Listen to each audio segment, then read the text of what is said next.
खुलुमबाय बड'लेण्ड कंट्रिबिउसन स्टुडिअ आं हायनार गयारि दिनै फुंबिलिनि गाहाय गाहाय रादाबफोराव दङ।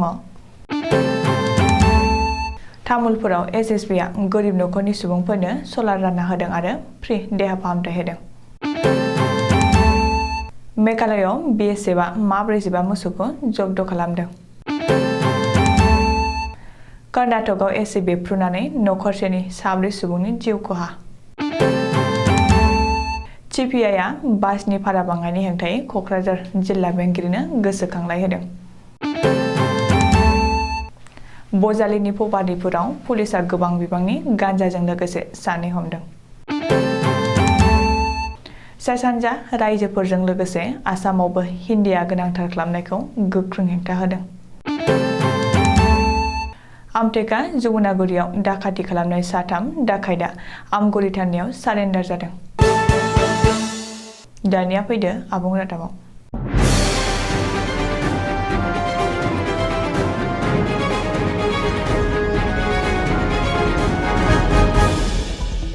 ओनसोलनि रायजो राजाफोरनो 24 नं एसएसबि आ सलार आरो फ्रि देहा फाहामथाय होदों। मख'जाथावदि तामुलपुरनि गवाबारि हाथायाव 24 नं एसएसबि नि DIG आ मिलन बाजार आरो राजागहर बाजार हाथाइनि सामलायगिरिफोरनो गंब्रै सलार लाइटखौ रानना होयो जाहाथे हाग्रा सिं ओनसोलनि सुबुंफ्रा मैदेरनि उरखारनिफ्राय एसेब्लाबो रैखा मोननो हायो। बेनि अनगायैबो गोरिब नखरनि सुबुंफोरनो बेसेन लायालासे फ्रि देहा फाहामथायखौ होयो। आयेन बेरेखायै मोसौनि फालांगि खालामग्राफोरखौ BSF आ शुक्रबारखालि मोनायाव हमदों। मख'जाथावदि मेघालयनि सानजा खासि हिल्स आरो सोनाब जयन्ती हिल्स जिल्लायाव आयेन बेरेखायै मोसौनि फालांगि खालामग्राफोरा गंसे ट्राक गारिजों 43 मोसौफोरखौ बांलादेश फारसे लांखुमानो नाजादोंमोन। बेवहायनो मेघालयनि BSF आ लामायाव जमनानै हमनो हायो। नाथाय आयेन बेरेखायै मोसौनि फालांगि खालामग्राफोरा BSF नि आखाइनिफ्राय खारगलांनो हायो। सुलुङाव मिथिनाय बादिब्ला हमजानाय 43 मोसौनि बेसेनखौ 1 कौटि बेसेननिबो बारा होनना हमनानै लानाय जादों।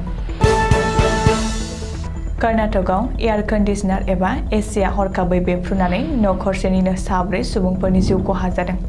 मख'जाथावदि कर्नाटकनि विजयानगरआव शुक्रबारखालि हरनि 12 रिंगासो समाव उन्दुलांफुबाय थानाय बिनकेन्ट्र सादनीनि नखरनि AC आ हरखाबै बेफ्रुनानै नखरनि बिसि फिसा 2 गासै 4 सुबुंफोरनि जिउ गोमायो। सुलुङाव मिथिनाय बादिब्ला जिउ गोमानाय सुबुंफोरनि मुंफोरा फारियै बिनकेन्ट्र सान्डी, बिसि चन्द्रकल आरो 2 गथ'फोर आबिदित 8 बोसोर बैसोनि आरो फ्रिगान 6 बोसोर बैसोनि। आथिखालाव मटर मालिक सान्थाया बासनि भाराखौ बांहोनो लानायाव कक्राझार जिल्ला कमिटि CPI दोलोआ हेंथा होननानै कक्राझार जिल्लानि जिल्ला बेंगिरि बर्नाली डेकानि आखायाव मोनसे गोसोखांलाय गथायदों। कक्राझार जिल्लानि बेंखनाव खारनाय गासैबो बास, उइंगार, मेजिक आरो टेम्पु गारिफोरा जाहाथे सोरखारनि रेट बायदि हान्थियारिफोरनिफ्राय भारा लायो बेखौ दाबि खालामदों। ओजोंहाय सामफ्रामबो पेट्रल, डिजेलनि बेसेना बांबाय थानायाव आरो लामायाव टल टेक्स बांद्राय होनांनायाव बास बिगोमाफ्रा गोबां खहा जानांबोदों होननानै आथिखालाव आसाम मटर परिबहन सान्थाया बासनि भाराखौ बांहोनाय जासिगोन होननानै जानजि खाफ्रादों। बजालि जिल्लानि भबानिपुराव 3 नं हादोरारि राजालामानि सायाव सनिबारखालि पुलिसआ तामिलनाडुनि गंसे ट्राकखौ सिग्रोमनानै गासै 123 किल'ग्राम गान्जा जब्द खालामनो हादों। लोगोसे बे बिथिङाव गारिनि ड्राइभार आरो हेन्डीमेनखौ एरेस्ट खालामदों। हमजानाय सानैनि मुंखौ समीर आनसारी 31 बोसोर बैसोनि आरो प्रमद कुमार 30 बोसोर बैसोनि होननानै पुलिसआ सुलुङाव फोरमायदों। मख'नो गोनांदि बजालि पुलिसआ हरखाबै 3 नं हादोरारि राजालामायाव TN 40 U9048 नम्बरनि गंसे केन्टार ट्राकखौ सिग्रोमनायाव बै गान्जाखौ मोननो हादों। पुलिसआ सेबनायाव बिसोर बै गान्जाखौ मेघालयनि बरापानीनिफ्राय दैखांनानै लाबोदों होननानै मिथिहोदों। हिन्दी रावखौ सा सानजा रायजोफोरजों लोगोसे आसामावबो हिन्दी रावखौ गोनांथार खालामनो लानायखौ गोख्रों हेंथा होदों। मख'जाथावदि भारत सरकारा सा सानजा हादरसाफोरजों लोगोसे आसाम हादरसायावबो हिन्दी रावखौ गोनांथार खालामनो थांखि लादों। नाथाय भारत सरकारनि बेबायदि थांखि लानायखौ बाक्सा जिल्लानि आसुनि नेहाथारि दुलिजित दासआ गोख्रों रावजों सोंखारिदों आरो थाबैनो बोखांना लाफिनो खावलायदों। मानोना आथिखालाव थागिबि हारिफ्रा गाव गावनि बिमानि रावफोरखौ बारगलांनो हमजोब्बाय।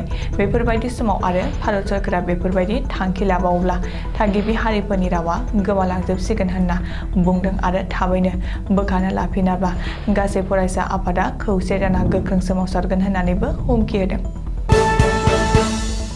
सानहर चिरां पुलिसनि गोख्रों सिग्रोमानि साफा एनकाउन्टार खालामनाय जाथायखौ नुनानै हाथियार दिन्थिना डाकाति खालामग्रा 3 सुबुंफ्रा गावसोरखौनो पुलिसनि आखायाव गथायनो सनिबारखालि आमगुरि थानायाव सारेन्डार जादों। मख'जाथावदि थांनाय 29 मार्चखालि हरनि समाव चिरांनि आमथिका हाथाइ आरो मालिपेटेयाव हाथियार लाना डाकाति खालामग्रा हानजाजों लोब्बा थानाय 3 सुबुंफ्रा गावसोरखौनो गिनानै गावनो गाव पुलिसनि आखायाव गथायदों। सुलुङाव मिथिनाय बादिब्ला डाकाति हानजाजों लोब्बा थानाय 3 सुबुंफोरनि मुंफोरा फारियै मदन दैमारि, बिट्सु मुसाहारि आरो देबन नार्जारि होनना मिथिनाय जादों। दिनै फुंबिलिनि रादाबा एसेनोसै। गोजोन्थों।